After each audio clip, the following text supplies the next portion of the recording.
திருமறை நேரம் Bible Hour presented by the National Bible College. கிறிஸ்துவின் சபையார் உங்களை வாழ்த்துகிறார்கள். Welcome to Satellite Bible Classes. வணக்கம்.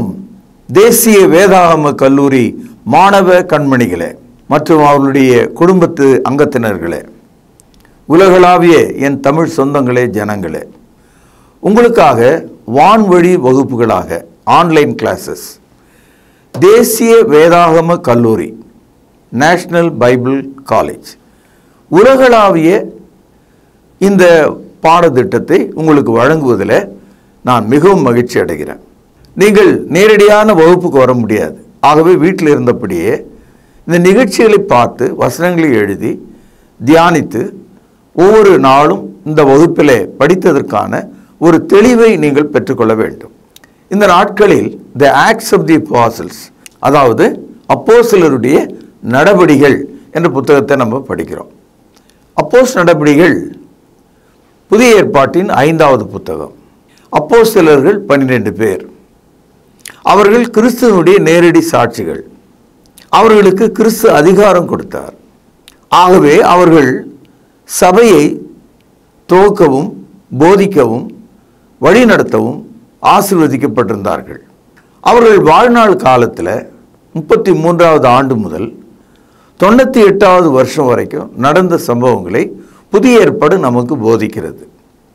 ஆனால் அப்போஸ்தலர் நடபடிகள் ஏறக்குறைய ஒரு 64 வருஷம் வரைக்கும் தான் கிறிஸ்துவுக்கு பின் இந்த சின்ன புத்தகத்தில் ஒரு வரலாற்று பகுதியை நம்ம பார்க்கிறோம்.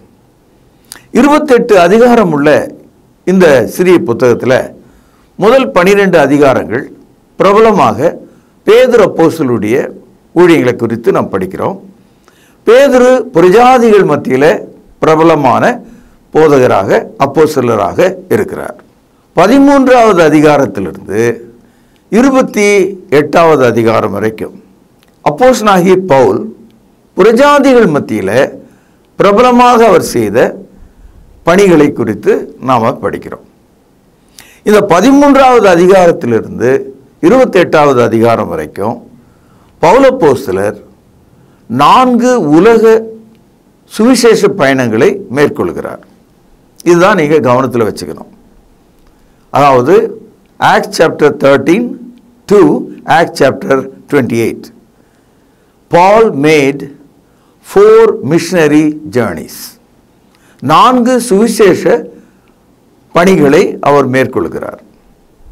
அவது சுவிசேஷ பணிகள், மிஷன் ஜேர்னி அப்படின்னா என்ன அர்த்தம்னா பயணம் போதல். ஏன்னா இயேசு கிறிஸ்துவினுடைய பிரதான கட்டளை நீங்கள் உலகம் முழுதும் புறப்பட்டு போங்கள். மத்தேயு 28வது அதிகாரம் 19வது வசனம். உலகம் முழுதும் போக வேண்டியது அப்போஸ்தலருடைய வேலைகளில் ஒன்றாக இருக்கிறது. இயேசுவை குறித்த சாட்சி உலகம் முழுதும் சொல்லப்பட வேண்டும். அப்போஸ்தலர் நடபடிகள் 1வது அதிகாரம் 8வது வசனம்.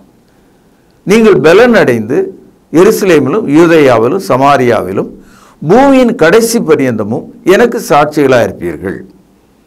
ஆகவே அப்போஸ்தலர்கள் அவர்கள் வாழ்ந்த காலத்தில் அவங்களுக்கு கிடைத்த வாய்ப்புகளின்படி அவர்கள் தேசங்களை கடந்து சென்றார்கள். அந்த வகையில் தோமா இந்தியாவுக்கு வந்தார். இது 52வது வருஷம். அந்த குறிப்பு அப்போஸ்தலர் நடபடிகளில் நமக்கு இல்லை. ஆனாலும் பவுல் அப்போஸ்தலர் மத்திய ஆசியா முழுவதும் அவர் பயணம் கொண்டிருக்கிறார். இந்த 4 பயணங்களில் ஏராளமான சபைகள் மத்திய ஆசியாவில் உருவாக்கப்பட்டிருக்கிறது. அது ரொம்ப ஆச்சரியமாகவும் இருக்கிறது. முதலாவது சுவிசேஷ பயணம், ஃபர்ஸ்ட் மிஷனரி ஜேர்னி. அப்போஸ்தலர் நடபடிகள் 13வது அதிகாரம் முதல் வசனத்திலிருந்து அப்போஸ்தலர் நடபடிகள் 15வது அதிகாரம் 35வது வசனம் வரைக்கும் பவுல் அப்போஸ்தலர் பயணம் செய்த முதல் சுவிசேஷ பயணத்தை குறித்து நம்ம படிக்கிறோம். இரண்டாவது சுவிசேஷ பயணம் அப்போஸ்தலர் நடபடிகள் 15வது அதிகாரம் 36வது வசனத்திலிருந்து 18வது அதிகாரம் 22வது வசனம் வரைக்கும் நம்ம படிக்கிறோம்.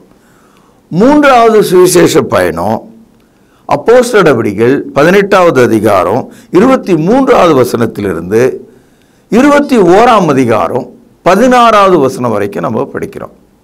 இதுவரைக்கும் 3 சுவிசேஷ பயணங்களை குறித்து நம்ம படித்தோம். இந்த 3 சுவிசேஷ பயணத்திலும் அவர் புறப்பட்டு போய் திரும்ப வருவார். அந்தியோகியாவை விட்டு போய் அந்தியோகியாவுக்கு திரும்பி வருவார். நீங்கள் புதிய ஏற்பாட்டினுடைய கடைசியில் மேப்ஸ் இருக்கும், வரைபடங்கள் இருக்கும். அதில் பவுலப்போஸ்தலன் பிரயாணம் பண்ணின தேசங்கள் அப்படின்னு ஒரு பேஜ் இருக்குது. நீங்கள் அதை பார்த்தீங்கன்னா அந்தியோகியாவிலிருந்து பவுலப்போஸ்தலன் செய்த முதல் சுவிசேஷ பயணம், 2வது சுவிசேஷ பயணம், 3வது சுவிசேஷ பயணம் என்ற குறிப்புகளெல்லாம் நீங்கள் பார்க்கலாம். கடைசியாக 4வது சுவிசேஷ பயணம், இது அப்போஸ்தலர் நடபடிகள் 27ஆம் அதிகாரம் 1 முதல் 28ஆம் அதிகாரம் 31வது வசனம் வரைக்கும். இந்த பயணத்தில் புறப்பட்டு போனார் பார்த்தீங்களா, அவர் திரும்பி வரல. அவர் எங்கே புறப்பட்டு போனார்னா இத்தாலி தேசத்துக்கு புறப்பட்டு போனார். இத்தாலி என்பது ரோம், நம்ம சொல்கிறோம் இல்லையா, ரோமாபுரி, அதான் அதனுடைய தலைநகரம். இத்தாலி என்பது அந்த நாட்டின் பெயர். இந்த பயணத்தோடு திரும்பி வராமல் அப்போஸ்தலனாகிய பவுல் அங்கே சிரசேதம் பண்ணப்பட்டதாக சில வரலாறுகள் இருக்கிறத நம்ம பார்க்கிறோம். வேத மாணவர்களுக்கு நான் சொல்ல வந்தது இதுதான். அதாவது பால் had 3 missionary journeys from Antioch. The final journey to Italy, Rome, but he never came back. He is finished. அங்கேயே அவருடைய வரலாறு முடிகிறது. இதை தான் பவுல் அப்போஸ்தலருடைய சுவிசேஷ பயணங்கள் என்று நாம் படிக்கிறோம். இந்த சுவிசேஷ பயணத்தில் பவுல் அப்போஸ்தலர் 4 வித்தியாசமான இடத்துல சாட்சி கொடுத்திருக்கார். அது ரொம்ப முக்கியமான விஷயம். இது மார்க்கத்தில் இருக்கிறவங்களுக்கு தெரியும், மதத்தில் இருக்கிறவங்களுக்கு தெரியாது. அதை நம்ம கொஞ்சம் ஊன்றி படிக்க வேண்டும். அதாவது அப்போஸ்தலர் நடபடிகள் 22வது அதிகாரம் 30வது வசனத்திலிருந்து 23ஆம் அதிகாரம் 11வது வசனம் வரைக்கும் ஒரு முக்கியமான சாட்சி ஒன்று அங்கே இருக்கிறது. அதாவது எருசலேமில் உள்ள ஆசாரியர்களுக்கும் மூப்பர்களுக்கும் வேதபாரர்களுக்கும் முன்பாக எருசலேமில் ஒரு பார்லிமெண்ட் மாதிரி ஒரு அமைப்பு இருக்கிறது. அதற்கு பேர் சான்ஹீட்ரன். இது ஒரு கிரேக்க சொல். தமிழ் எப்படி மொழிபெயர்த்திருக்காங்கன்னா சனகரிப்பு சங்கம். அது ஏன் அப்படி போட்டாங்கன்னு தெரியல எனக்கு. சனகரிப்பு சங்கம்னா பொருள் விளங்கலை நமக்கு. சான்ஹீட்ரன் சொன்னால் என்ன அர்த்தம்னா எருசலேமில் உள்ள ஆட்சி மன்ற குழு. அந்த குழு தான் முடிவு செய்யும். ஒருவன் யூதனாக இருக்கலாம் அல்லது இல்லாமல் போகலாம். இயேசுவை சிலுவையில் அறைந்தவர்கள் கூட இந்த அமைப்பு தான். அந்த குழுவுக்கு முன்னால் பவுல் அப்போஸ்தலர் தான் சிசிலிய நாட்டு தர்சு பட்டணத்தில் பிறந்து பக்தி வைராக்கியத்தின்படி வளர்ந்து ஒரு பரிசேயனாக வேத வசனத்தின்படி குற்றச்சாட்டப்படாதவனாக எப்படியெல்லாம் வாழ்ந்தார் என்றும், பிறகு அவர் தமஸ்குக்கு போகிற வழியில் கர்த்தரை எப்படி சந்தித்தார் என்றும், எப்படி கர்த்தருக்கு கீழ்ப்படிந்தார் என்றும், இது தேவனுடைய சித்தம் என்றும் தேவனுடைய திட்டம் என்றும் தெளிவாக அந்த யூத மத தலைவர்களுக்கு அவர் சொல்கிறார். இதை நீங்கள் நேரம் எடுத்து வீட்டிலே படிக்க வேண்டும். இரண்டாவதாக பவுல் அப்போஸ்தலருடைய வாழ்க்கையில் மிக முக்கியமான ஒரு சந்தர்ப்பம். இது ரோம அதிகாரி ஒருவருக்கு முன்பாக பவுல் சாட்சி கொடுத்தார். இந்த விஷயம் அப்போஸ்தலர் நடபடிகள் 23வது அதிகாரம் 34வது வசனத்திலிருந்து 24ஆம் அதிகாரம் 27வது வசனம் வரை. இந்த மனிதனுடைய பேர் பேலிக்ஸ். இந்த பேலிக்ஸ் முன்னால அவர் சாட்சி கொடுக்கிறார். மூன்றாவதாக அப்போஸ்தலர் நடபடிகள் 25வது அதிகாரம் 1 முதல் 22 வசனங்கள். இங்கே ஒரு முக்கியமான ஆளு, ரொம்ப அறிவுள்ள ஆளு, ஒரு மந்திரி அரசனுக்கு பக்கத்தில் நிற்கிறாரு. இவருடைய பேர் ஃபெஸ்டஸ். தமிழில் பெஸ்து என்று மொழிபெயர்த்திருக்காங்க. அவருக்கு முன்னால பவுல் அப்போஸ்தலர் எவ்விதமாக தான் தேவனுடைய மகனாக பிள்ளையாக மாறினார் என்ற தகவலை அவர் சொல்வதை நீங்கள் பார்க்கலாம். நான்காவதாக ரோம அரசனாகிய அகிரிப்பா ராஜாவுக்கு முன்பாக தான் எவ்விதமாக கிறிஸ்துக்குள்ளே வந்ததாக, எவ்விதமாக கடவுள் அவரை சந்தித்ததாக, அவருடைய வாழ்க்கை மாறினதுக்கு என்ன காரணம் என்பதை அப்போஸ்தலர் நடபடிகள் 25வது அதிகாரம் 23வது வசனத்திலிருந்து 26ஆம் அதிகாரம் 27வது வசனம் வரைக்கும் சொல்கிறார். அதாவது 4 விஷயங்களை நான் உங்களுக்கு சொன்னேன். அதாவது சனகரிப்பு சங்கத்துக்கு முன்னால் 1, ஃபேலிக்ஸ் முன்னால 2, ஃபெஸ்டஸ்க்கு முன்னால 3, அகிரிப்பா ராஜாவுக்கு முன்பாக 4. இவ்விதமாக இந்த 4 சாட்சிகளும் அப்போஸ்தலர் நடபடிகளில் பதிவு செய்யப்பட்டிருக்கிறது. கடைசியாக அவர் ரோமபுரிக்கு செல்வதற்காக கப்பல் ஏறி பயணமாகிறார். அப்படி அவர்கள் செல்லும்போது அந்த கப்பல் உடைந்து விடுகிறது. பிறகு மெலித்தா என்ற தீவில் அவர்கள் உயிர் காப்பாற்றப்படுகிறார்கள். பிறகு வேறொரு கப்பல் வழியாக ரோமாபுரிக்கு சென்று அவர் அங்கே சுவிசேஷத்தை 2 ஆண்டுகள் நற்செய்தியாக சொல்லுகிறார். முடிவில் அவர் சிரசேதம் பண்ணப்பட்டார் என்ற ஒரு திருச்சபை வரலாறு ஒன்று இருக்கிறதை நாம் பார்க்கிறோம். அதாவது அப்போஸ்தலர் நடபடிகள் 13வது அதிகாரத்திலிருந்து 28வது அதிகாரம் வரை மிக முக்கியமான வரலாற்று பகுதிகளாக அப்போஸ்தலர் நடபடிகளில் நாம் பார்க்கிறோம். அப்போஸ்தலர் நடபடிகள் 11வது அதிகாரம் 26வது வசனம், அவர்கள் 1 வருஷ காலமாய் சபையோடு கூடியிருந்து அநேக ஜனங்களுக்கு உபதேசம் பண்ணினார்கள். கவனிங்கள், முதல் அந்தியோகியாவில் சீஷர்களுக்கு கிறிஸ்தவர்கள் என்ற பெயர் வழங்கிற்று. அதாவது கிறிஸ்தவர்கள் என்ற ஒரு வார்த்தை நாம் கண்டுபிடித்ததல்ல. முதல் நூற்றாண்டு காலத்தில் அந்தியோகிய பட்டணத்தில் எல்லாரும் கிரேக்கர்கள், அறிவாளிகள். அவர்கள் கொடுத்த ஒரு பட்டம் தான் இது. ஏன் அவர்களை கிறிஸ்தவர் என்று அழைச்சாங்கன்னா, அவர்கள் கிறிஸ்துவை பின்பற்றினாங்க, கிறிஸ்துவனுடைய உபதேசத்தை பின்பற்றினாங்க, கிறிஸ்துவனுடைய வார்த்தையின்படி நடந்தாங்க, கிறிஸ்துவை போலவே இருந்தாங்க. So they are called Christians. இங்கிறது தான் கிறிஸ்தவம் என்ற அந்த பெயர் கிறிஸ்தவ மார்க்கத்துக்கு வந்தது. ஆனாலும் சபையானது எப்போதும் துன்பப்படுத்தப்படுகிறது. எப்படி சவுல் ஆரம்பத்தில் சபையை துன்பப்படுத்தினாரோ அவ்விதமாக எப்போதும் ஒரு சபையில் துன்பங்கள் இருந்து கொண்டே இருந்தது. பாருங்கள், அப்போஸ்தலர் நடபடிகள் 12வது அதிகாரம் 1 வசனம், அக்காலத்திலே ஏரோது ராஜா சபையிலே சிலரை துன்பப்படுத்த தொடங்கி யோவானுடைய சகோதரனாகிய யாக்கோபை பட்டயத்தினாலே கொலை செய்தான். 12 அப்போஸ்தலர்களில் ஒருவர் யாக்கோபு. அவருடைய தம்பி பேர் தான் யோவான், அவரும் ஒரு அப்போஸ்தலர். ஆக அந்த 12 அப்போஸ்தலரில் ஒரு அப்போஸ்தலர் யாக்கோபு பட்டயத்தினால் கொலை செய்யப்பட்டார் என்ற ஒரு தகவலை நம்ம இங்கே படிக்கிறோம். அப்போஸ்தலர் நடபடிகள் 13:1, அந்தியோகியா பட்டணத்தில் உள்ள சபையில் பர்னபாவும் நீகர் எனப்பட்ட சிமியோனும் சிரேனே ஊரானாகிய லூகியும் காற்பங்கு தேசாதிபதியாகிய ஏரோதுடனே வளர்க்கப்பட்ட மனஹீனும் சவுலும் தீர்க்கதரிசிகளாயும் போதகர்களாயும் இருந்தார்கள். இப்போ அந்தியோகிய சபையில் எவ்வளவு அங்கத்தினர்கள் இருந்தால் அங்கே எத்தனை போதகர்கள் இருந்திருக்கிறாங்கன்னு இங்கே நம்ம பார்க்கிறோம். அங்கே அப்போஸ்தலனாகிய பவுலும் இருந்ததாக இந்த குறிப்பை நாம் படிக்கிறோம். இந்த 13ஆம் அதிகாரம் தான் அப்போஸ்தலனாகிய பவுல் தன்னுடைய சுவிசேஷ பயணத்தை துவங்கின அந்த அந்தியோகிய பட்டணத்தை குறித்த குறிப்பை நம்ம பார்க்கிறோம். 14ஆம் அதிகாரத்தில் இக்கோனிய பட்டணத்தில் அவர்கள் இருவரும் யூதருடைய ஜெபாலயத்தில் பிரவேசித்து யூதரிலும் கிரேக்கரிலும் திரளான ஜனங்கள் விசுவாசிக்கத்தக்கதாக பிரசங்கித்தார்கள். அதாவது பவுல் அப்போஸ்தலர் முதல் நூற்றாண்டு காலத்தில் மத்திய ஆசியாவில் எல்லா பட்டணங்களுக்கும் செல்கிறார். அதில் ஒன்று இக்கோனியா, ரொம்ப முக்கியமான ஒரு பட்டணம். ஏன் அதை முக்கியம்னு சொல்கிறேன்னா, எந்த அளவுக்கு அவர்கள் கிறிஸ்துவின் சபையை அங்கே உருவாக்கினார்களோ அந்த அளவுக்கு அவர்களுக்கு எதிர்ப்பு வந்தது. இந்த பட்டணத்தில் இயேசு விசுவாசியாத யூதர்கள் இந்த பவுலை கல்லால் அடித்து அவன் செத்தே போயிட்டான்னு நினச்சி நாயை போல இழுத்து பட்டணத்துக்கு வெளியே வீசி எறிந்து விட்டார்கள். இந்த தகவலை 14ஆம் அதிகாரம் 19ஆம் வசனத்தில் நீங்கள் பார்க்கலாம்.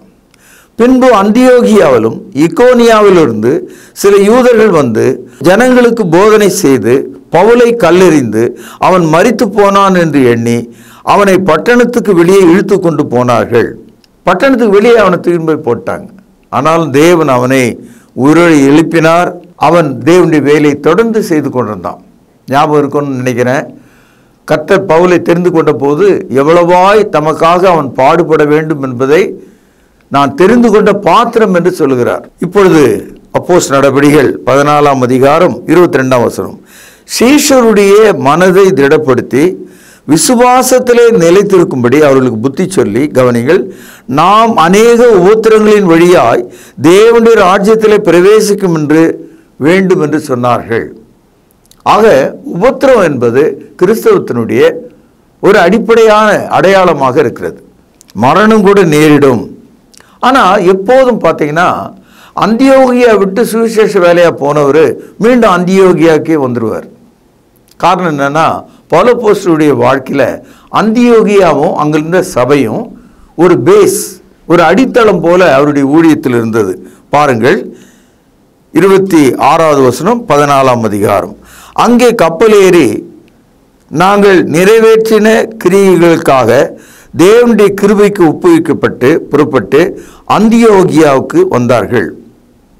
அப்போ அந்தியோகியாவிலிருந்து புறப்பட்டு அந்தியோகியாவுக்கு திரும்பி வராங்க. வந்து சபைக்கு சொல்றாங்க, எவ்வளோ பெரிய கதவுகள் கர்த்தருடைய வேலை செய்வதற்காக எங்களுக்காக திறந்திருக்கிறது என்று சொல்கிறார்கள். 27வது வசனம். அவர்கள் அங்கே சேர்ந்த பொழுது சபையை கூடி வர செய்து தேவன் எங்களை கொண்டு செய்தவைகளையும் அவர் புறஜாதிகளுக்கு விசுவாசத்தின் கதவை திறந்ததையும் அறிவித்தார்கள். பவுலப்போஸ்தலருடைய முதல் சுற்றுப்பயணம் அற்புதமாக இருந்ததை நாம் பார்க்கிறோம். இரண்டாவது சுவிசேஷ பயணம் அப்போஸ்தலர் நடபடிகள் 15வது அதிகாரம் 36வது வசனம். சில நாளைக்கு பின்பு பவுல் பர்னபாவை நோக்கி, நாம் கர்த்தருடைய வசனத்தை அறிவித்திருக்கிற, கவனிங்கள், சகல பட்டணங்களிலும் உள்ள சகோதரர்கள் எப்படி இருக்கிறார்கள் என்று போய் பார்ப்போம் வாரும் என்றான். பவுலப்போஸ்தலர் ஒரு இடத்துல போய் வார்த்தை சொல்லி சபையை உருவாக்குறது மட்டுமல்ல, அந்த சபை எப்படி இருக்கிறது என்ற அக்கறை உள்ளவராகவும் ஜெபிக்கிறவராகவும் அவர்களை சென்று பார்க்கிறவர்களாகவும் இருக்கிறார். 16ஆம் அதிகாரத்தில் நீங்கள் பார்க்கும்போது முதல் வசனம், அதன் பின்பு அவன் திர்பைக்கும் லீஸ்திராவுக்கும் போனான். இப்படி இரண்டாவது சுவிசேஷ பயணம் தொடர்ந்து செல்வதை நீங்கள் பார்க்கலாம். இவ்விதமாக அந்த இரண்டாவது சுவிசேஷ பயணத்தில் கடைசியாக அவர்கள் சென்ற இடம் செசரியா பட்டணத்தில் தங்கி கொரிந்துல அவர்கள் செய்த ஊழியத்தை குறித்து ஒரு பகுதியை நம்ம வாசிக்கிறோம். இது 18வது அதிகாரம் முதல் வசனத்தில் நீங்கள் பார்க்கலாம். அதன் பின்பு பவுல் அத்தனை பட்டணத்தை விட்டு கொரிந்து பட்டணத்துக்கு வந்து, ஆக அப்போஸ்தலனாகிய பவுல் கொரிந்து பட்டணத்துக்கு வந்து அங்கே நற்செய்தியை சொல்கிறார். அங்கே சபை உருவாக்கப்படுகிறது. அதைத் தொடர்ந்து அவர் இன்னும் 3வது சுவிசேஷ பயணத்திலே ஈடுபடுகிறார். இப்பொழுது அப்போஸ்தலர் நடபடிகள் 19வது அதிகாரம் முதல் வசனம். அப்போலோ என்பவன் கொரிந்து பட்டணத்திலே இருக்கையில் பவுல் மேடான தேசங்கள் வழியாய் போய் எபேசுவுக்கு வந்தான். அங்கே சில சீஷரை கண்டு அவர்களுக்கு நற்செய்தியை சொன்னதாக நாம் பார்க்கிறோம். நமக்கு நேரம் இல்லை. 13வது அதிகாரத்திலிருந்து நாம் தொடர்ந்து படித்து கொண்டே போவோமானால் 25வது அதிகாரம் வரைக்கும் பவுலப்போஸ்தலருடைய 3 மாபெரும் சுவிசேஷ பயணங்கள், அதில் நூற்றுக்கணக்கான சபைகள் உருவாக்கப்படுது. அதில் சிறப்பாக அவர் சந்தித்த சபைகள் என்னன்றதை அவர் எழுதின நிருபங்கள் வழியாக நம்ம புரிஞ்சுக்கிறோம். குறிப்பாக ரோம நாட்டில் உள்ள சபைக்கு அவர் போனதுனால போகிறதுக்கு முன்னால் எழுதின புத்தகம் தான் ரோமருக்கு எழுதின நிருபம். கொரிந்துக்கு அவர் போய் சபையை உருவாக்குறாரு. அவர்களுக்கு பின்னால் 2 நிருபங்களை எழுதுகிறாரு. 1 கொரிந்தியர், 2 கொரிந்தியர். அதைத் தொடர்ந்து கலாத்தியாவில் சபைகளுக்கு கடிதம் எழுதுகிறார். கலாத்தியருக்கு எழுதின நிருபம். அப்போ எபேசியில சபைகள் உருவாக்கப்படுது. எபேசியருக்கு எழுதின நிருபம். பிலிப்பு நாட்டிலே சபை உருவாக்கப்படுது. அதனால பிலிப்பியருக்கு எழுதின நிருபம். கொலோசிய நாட்டில் சபை உருவாக்கப்படுது. கொலோசியருக்கு எழுதின நிருபம். தெசலோனிக்கே நாட்டில் சபை உருவாக்கப்படுது. அப்போ தெசலோனியருக்கு எழுதின நிருபம். இப்படி பவுலப்போஸ்தலர் அவர் சென்று வந்த இடங்களுக்கெல்லாம் கடிதங்கள் வழியாக, நிருபங்கள் வழியாக கர்த்தருடைய வழியிலே நடப்பதற்கு அவர்களுக்கு உதவினார். இன்றைக்கு நமக்கு உதவுகிறார். இன்னைக்கு நம்ம இந்த அப்போஸ்தலர் நடபடிகளை எடுத்து படிக்கும்போது முதல் நூற்றாண்டு காலத்தில் இருந்த அந்த வாஞ்சை, விருப்பம், இவைகளை எல்லாம் நம்மால் தெரிந்து கொள்ள முடிகிறது. இன்றைக்கு கிறிஸ்தவம் அப்படின்னு நம்ம நினைக்கும் போது மார்க்கம் என்பது 33வது ஆண்டு எருசலேம் நகரத்தில் துவங்கி இருக்கிறது. அந்த மார்க்கம் அப்போஸ்தலர் நடபடிகள் படி பார்த்தோம்னா மத்திய ஆசியா முழுவதும், குறிப்பாக இத்தாலிய நாட்டில் உள்ள ரோமாபுரி வரைக்கும் அந்த சபையானது விரிவடைந்து இருக்கிறது. இந்த வரலாற்றை அப்படியே ஓரமாக வைத்துவிட்டு கத்தோலிக்கர்கள் 325க்கு பிறகு வாடிகன் நகரில், ரோமாபுரியில் உருவான கத்தோலிக்கத்தை தங்களுடைய வரலாறாக சொல்கிறாங்க. 1529 மார்ட்டின் லூதர் ஜெர்மானியில் தொடங்கின புராட்டஸ்டன்ட் சபையினுடைய வரலாற்றை புராட்டஸ்டன்ட் மக்கள் கவனிக்கிறாங்க. கிறிஸ்தவத்தில் உள்ள இன்னொரு பெரிய பிரிவு பெந்தகோஸ்து அமைப்புகள். அது தனித்தனியாக மனிதர்களால் ஏற்படுத்தப்பட்டது. அவர்கள் 18வது நூற்றாண்டிலிருந்து தங்களுடைய வரலாற்றை கவனிக்கிறாங்க. ஆனால் இந்த 3 பெரிய அமைப்புகளும் மதங்கள் என்று அழைக்கப்படுது. காரணம், அவர்கள் புதிய ஏற்பாட்டு அந்த சரித்திரத்தை அவர்கள் கவனிப்பதில்லை. கிறிஸ்தவத்தில் பெரிய இடத்தை, பெரிய அங்கத்தினர்களை உடையதாக இந்த உலகத்தில் இருந்தாலும் அவர்கள் அப்போஸ்தலர் நடபடிகள் புத்தகத்தையும், அப்போஸ்தலருடைய காலத்தையும், அவர்களுடைய ஊழியத்தையும், அப்பொழுது சொல்லப்பட்ட சத்தியங்களையும் ஒட்டுமொத்தமாக ஒருமித்து கவனித்து அதன்படி நடப்பதற்கு மனமில்லை. அவரவர்கள் தங்களுடைய விருப்பத்தின்படி புதிய ஏற்பாட்டோட ஒரு துணை புத்தகத்தை அவங்க எழுதி வச்சிருக்காங்க. கேட்டகிசம் என்று ஒன்றை அவர்கள் எழுதி வச்சிருக்காங்க. அபிப்பிராயங்கள், பாரம்பரியங்கள் என்ற நூலை எழுதி வைத்திருக்காங்க. அதே போல பெந்தகோஸ்து அமைப்புகள் புதிய ஏற்பாட்டுக்கு துணை நூல் ஒன்று இல்லாவிட்டாலும் அவர்களுக்கு மனநூல் ஒன்று இருக்கிறது. அதாவது அவர்களுக்கு கடவுள் கொடுத்த வெளிப்பாடு, தரிசனங்கள், கடவுள் என்கிட்ட பேசினாரு, நான் கடவுளை நேரில் பார்த்துருக்கிறேன், அந்த மாதிரியெல்லாம் சொல்லுவது கூட ஒரு பயங்கரமான புதிய ஏற்பாட்டை விட்டு வெளியே போன ஒரு நிலைமை தான். கேட்டகிஸ்தை விட இது ஒரு மோசமான நிலை. ஏனென்றால் பெந்தகோஸ்து அமைப்புகளில் எல்லாருக்கும் ஒரே விதமான கருத்து கிடையாது. ஒவ்வொரு மத தலைவரும் ஒரு கருத்தை சொல்கிறார். உதாரணத்துக்கு சொல்கிறேன், கொரியாவில் இருக்கிற ஒரு போதகர் என்ன சொல்கிறாரு, இயேசு கிறிஸ்து சிந்திய ரத்தம் என்னுடைய வீட்டில் பாட்டிலில் இருக்குன்னு சொல்கிறார். அப்படிப்பட்ட மனுஷன் பரிசுத்த ஆவிக்குரியவனாகவும் அவனை 10 லட்சம் பேர் பின்பற்றுவதாகவும் இந்த உலகம் நம்பிக்கொண்டிருக்கிறது. இதையெல்லாம் நான் நம்ப தயாராக இல்லை. ஏனென்றால் இயேசு கிறிஸ்துனுடைய ரத்தம் அவர் சிந்திய சிலுவையோடு காய்ந்து போனது. இப்படியெல்லாம் எடுத்து போதிக்கும் போது அதுதான் மதங்கள் என்று அழைக்கப்படுது. நீங்கள் அப்போஸ்தலர் நடபடிகளை படித்து பார்த்தீங்கன்னா இந்த கொடுமையெல்லாம் இருக்காது. சத்தியத்தின்படி நாம் நடக்க வேண்டும். அதுக்கு நாங்கள் என்ன செய்ய வேண்டும்னா, நீங்கள் புதிய ஏற்பாட்டின்படி நடந்தீங்கன்னா வெறும் கிறிஸ்தவர்களாக மட்டும் இருப்பீங்க. சில சமயங்களில் ஏதாவது ஒரு ஊருக்கு போனோம்னா அங்கே பார்க்குற ஒரு பூச்செடி அல்லது ஒரு மரக்கன்றை நம்ம கொண்டு வந்து நம்ம வீட்டாண்ட நடுவோம். அது மாதிரி அந்த சத்தியத்தை நம்முடைய இருதயத்தில் நடணும். அவ்வளோதான். இப்போது புளியங்கொட்டையை வச்சா புளிய மரம் தான் வரும், மாங்கொட்டையை வைத்தால் மாமரம் தான் வரும், பனங்கொட்டையை வைத்தால் பனைமரம் தான் வரும், நெல்லை வைத்தால் கேழ்வரகு வராது, கோதுமை வைத்தால் சோளம் வராது. அது மாதிரி தேவனுடைய வசனத்தை நல்ல நிலமாகி நம்முடைய இருதயத்தில் விதைத்து அதன்படி கீழ்ப்படிந்தால் நாம் வெறும் கிறிஸ்தவர்களாக அப்போஸ்தலருடைய உபதேசத்தின்படி நடக்கிறவர்களாயிருப்போம். சனகரிப்பு சங்கத்துக்கு முன்னால பவுல் அப்போஸ்தலர் கிறிஸ்துவுக்கு அவர் எவ்விதமாக கீழ்ப்படிந்தார் என்ற ஒரு தகவலை நம்ம பார்க்கிறோம். பாருங்கள், அப்போஸ்தலர் நடபடிகள் 22வது அதிகாரம் 16வது வசனம். இப்பொழுது நீ தாமதிக்கிறது என்ன?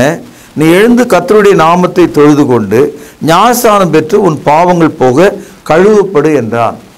ஆக எருசலேமில் உள்ள எல்லா மக்களுக்கும் சவுல் எவ்விதமாக பவுலாக மாறினார், எவ்விதமாக கீழ்ப்படிந்து ரட்சிக்கப்பட்டார் என்ற அந்த ஒரு தகவல் ஞானஸ்நானத்திலே துவங்குவதை நீங்கள் பார்க்கலாம். அதே போல அகிரிப்பா ராஜாவுக்கு முன்பாக பவுலடியார் தன்னுடைய சாட்சியை சொல்லும்போது அவர் எவ்விதமாக கிறிஸ்தவராக மாறினார் என்று சொல்கிறார். கவனிப்போம். அப்போஸ்தலர் நடபடிகள் 26ஆம் அதிகாரம் 19ஆம் வசனம். ஆதலால் அகிரிப்பா ராஜாவே, நான் அந்த பரம தரிசனத்திற்கு கீழ்ப்படியாதவனாய் இருக்கவில்லை. ஆக பவுலடியார் தெளிவாக சொல்றாரு, நான் கிறிஸ்தவத்துக்குள்ள எவ்விதமாக ஞானஸ்தானத்தின் வழியாக கீழ்ப்படிந்தேன் என்று சொல்கிறார். இப்பொழுது இதையெல்லாம் கேட்ட அகிரிப்பா ராஜா என்ன சொல்றார் பாருங்க. அப்போஸ்தலர் நடபடிகள் 26ஆம் அதிகாரம் 28வது வசனம். அப்பொழுது அகிரிப்பா ராஜா பவுலை நோக்கி, நான் கிறிஸ்தவனாகிறதற்கு கொஞ்சம் குறைய நீ என்னை சம்மதிக்க பண்ணுகிறாய் என்றான். ஆக இந்த வசனத்திலிருந்து பவுலப்போஸ்தலருடைய ஊழியத்தில் அப்போஸ்தலர் நடபடிகள் 9வது அதிகாரம் 18வது வசனத்திலும், அப்போஸ்தலர் நடபடிகள் 22ஆம் அதிகாரம் 16வது வசனத்திலும், அப்போஸ்தலர் நடபடிகள் 26ஆம் அதிகாரம் 19வது வசனத்திலும் பவுல் தன்னுடைய கீழ்ப்படிதலை பகிரங்க அறிக்கையாக காண்பிக்கிறார். அதுதான் கிறிஸ்தவ மார்க்கத்தினுடைய அடையாளமா இருக்கு. விசுவாசம் உள்ளவனாகி ஞானஸ்தானம் பெற்றவன் ரட்சிக்கப்படுவான். ஒருவன் ஞானஸ்தானம் பெறலன்னு சொன்னா அவன் கிறிஸ்தவனாக இருக்க முடியாது, ரட்சிக்கப்பட்டவனாக இருக்க முடியாது, பரிசுத்த ஆவி பெற்றவனாக இருக்க முடியாது, அப்போஸ்தலருடைய உபதேசத்தின்படி நடக்க முடியாது. ஒரு ஆள் பிறக்கலைன்னா உலகத்துக்குள்ளே எப்படி வர முடியும்? அதனால தான் இயேசுநாதர் சொன்னார், ஆவினாலும் ஜலத்தினாலும் நீ பிறவாவிட்டால் தேவனுடைய ராஜ்யத்தை காண மாட்டாய். ஆக அப்போஸ்தலர் நடபடிகளில் நம்ம கவனிக்கிற ஒரு முக்கியமான ஒரு செய்தி, போகிற இடங்கள் எல்லாவற்றிலும் அவர்கள் சபைகளை எப்படி உருவாக்கியிருக்காங்கன்னா, பாவம் மன்னிப்புக்குரிய ஞானஸ்தானத்தின் வழியாக சபையானது உருவாக்கப்பட்டிருக்கிறதை நாம் புரிந்து கொள்ளலாம். இப்பொழுது அப்போஸ்தலர் நடபடிகள் 27ஆம் அதிகாரம் 1 வசனம். நாங்கள் இத்தாலிய தேசத்துக்கு கப்பல் ஏறி போகும்படி தீர்மானிக்கப்பட்ட போது பவுலையும் காவலில் வைக்கப்பட்டிருந்த வேறு சிலரையும் அகஸ்து பட்டணத்தைச் சேர்ந்த இலியூ என்னும் பேர் கொண்ட 100 அதிபரிடத்திலே ஒப்புவித்தார்கள். ஆக பவுலப்போஸ்தலருடைய கடைசி பயணம் ரோமாபுரிக்கு போகும்போது ஒரு கைதியாக ஒரு 100 அதிபதியினுடைய பார்வையில் அவர் கப்பல் ஏறி சென்றதாக நம்ம படிக்கிறோம். 28ஆம் அதிகாரம் பாருங்கள், 16வது வசனம். நாங்கள் ரோமாபுரியிலே சேர்ந்த போது 100 அதிபதி தன் காவலில் இருந்தவர்களை சேனாதிபதியின் இடத்துல ஒப்பு கொடுத்தான். அப்போ கப்பல் பயணத்தில் 100 அதிபதி ஒரு பிரிசனராக, ஒரு குற்றவாளி போல கைது செய்யப்பட்ட ஒரு கைதியாக அவரை நடத்தி கொண்டு வந்தாங்க. அந்த பயணத்தில் கப்பல் இத்தாலியில் சேரும்போது ரோமாபுரிக்கு வரும்போது அங்கே அந்த 100 அதிபதி சேனாதிபதியின் இடத்துல அவனை ஒப்புவித்தார். இவ்விதமாக அவர் ரோமாபுரியில் சில சலுகைகளை தேவனால் பெற்றுக்கொள்கிறார். அந்த ரோம அரசு அவருக்கு சிறிய சலுகை கொடுக்கிறது. வீட்டு காவலில் வேணா நீ இருந்துக்க, பொதுவான காவலில் இருக்க வேண்டாம், ஹவுஸ் அரெஸ்ட்னு சொல்றாங்கல்ல, அந்த மாதிரி. பாருங்கள், அப்போஸ்தலர் நடபடிகள் 28வது அதிகாரம் 30வது வசனம். பவுல் தனக்காக வாடகைக்கு வாங்கியிருந்த வீட்டிலே 2 வருஷம் முழுவதும் தங்கி தன்னிடத்தில்